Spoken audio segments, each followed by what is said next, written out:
Sometimes we have a cordless vacuum cleaner. Sometimes if you have a cordless vacuum cleaner, it needs to be charged because it feeds on electricity for order to work easily. It's kind of like how you plug in a vacuum cleaner as an ordinary vacuum. This right now is being charged. Yep, it's like yep. Right now this vacuum is being charged. It's kind of like this vacuum right here. Yep. This is like an upright situation. Yep. This vacuum right here is an upright situation. This vacuum right here. This vacuum right here is the upright situation. This vacuum right here is an upright situation of a vacuum cleaner for your carpets.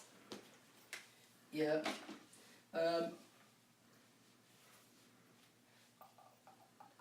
This can be used as a handheld mode or a canister mode.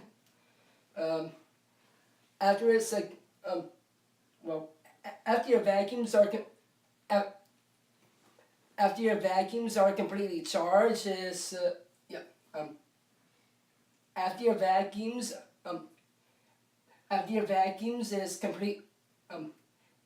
vacuums is completely charged, you can use your vacuums, considering these are car-free vacuums. Yep. Car-free vacuums started a long time ago, since 1860. The first one was made by Daniel Hess a long time ago. Yep, and right now we're showing the good fortune of cordless vacuums. Yep. Well, I hope you love this video, and we'll see you when I do that car cleanup video. Bye.